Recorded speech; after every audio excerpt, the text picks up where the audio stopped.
Can you see me? Well, I'm sorry that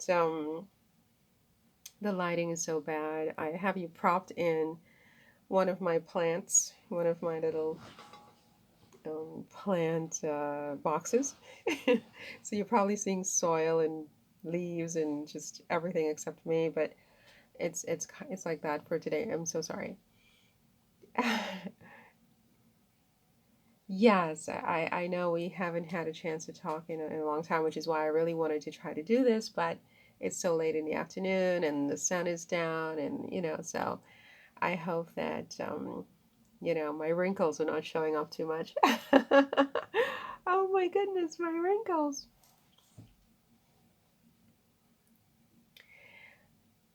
Yeah, well, we talked about that the last time we spoke, and I pretty much have said all I have to say on that particular question. My book is not about critical race theory. Where is my book? That's a good question. Um, my book is over there. Can you give me 2 seconds to get it? 2 seconds.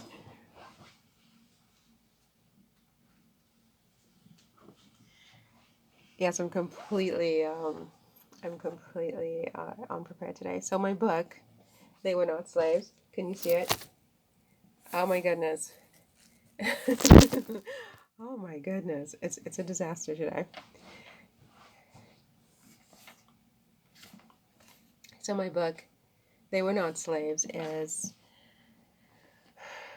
not about race and it's not about critical race theory. And I we talked about that last time we spoke, and I explained that, and we did lose some of the footage because I had lipstick on my teeth and we had to cut it all out. But um, if it's so distracting to people that they can't get past this black white nonsense and analyze this case based on human rights, based on law, based on justice, based on ethics and morals and what is right and what is wrong, based on people's labor rights and the right of workers to be paid for their work, based on the right of your next of kin, your relatives, your children, your grandchildren to inherit your property. If you can't analyze this case based on these objective factors and you are blinded by the color of the skin of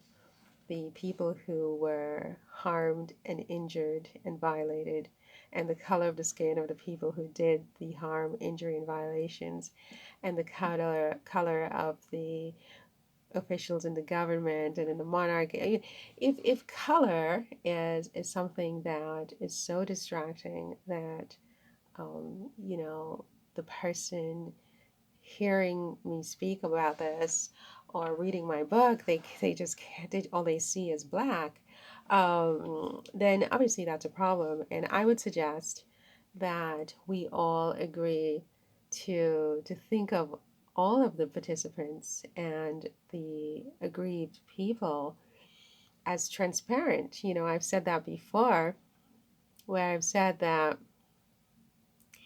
if we can't get past the color thing, if it's too distracting, if it just it's too blinding, let's just pretend that everybody is transparent. Because for me, this has nothing to do with color. It has nothing to do with race. It has nothing to do with complexion. It has nothing to do with even geography and nationality. It has simply to do with justice. It has simply to do with what is right and wrong. It has simply to do with human rights, law, like the Magna Carta. I mean, the Magna Carta in particular is, an 800-year-old law in England that has been in effect uninterruptedly, never on hiatus for 800 years.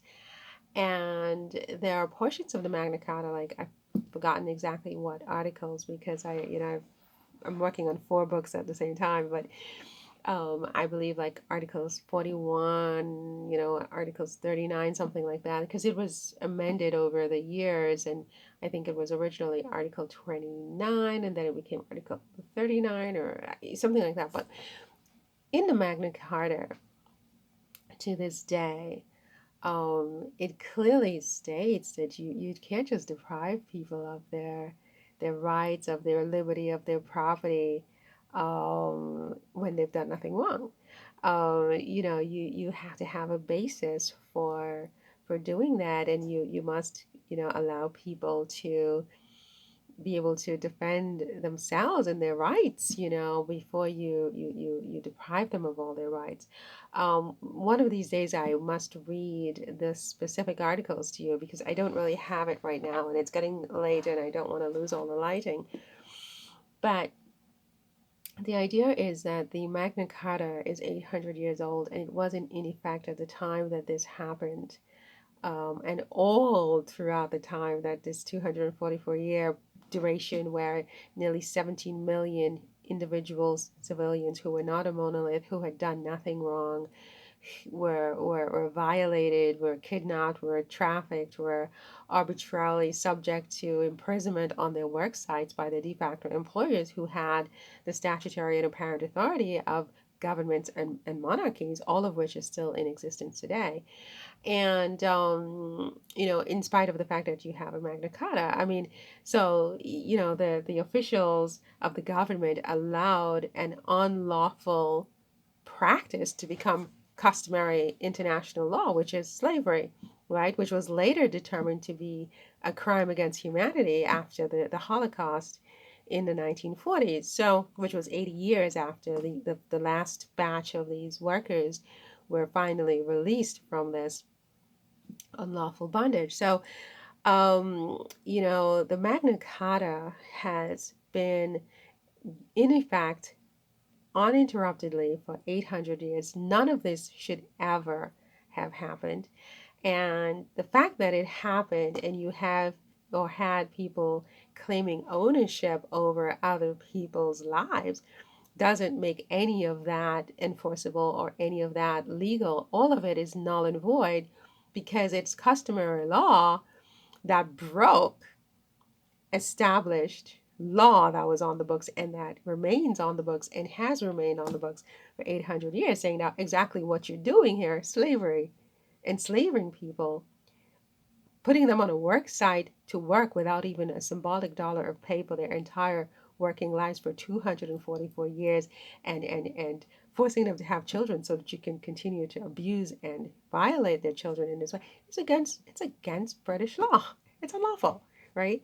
And even as recently as a couple of years ago, the British courts have ruled that unlawful laws are null, void, and of no effect. It doesn't matter who authorizes that law, whether it's the monarchy, whether it's the queen, whether it's the prime minister, whomever. If it's unlawful, it's unlawful.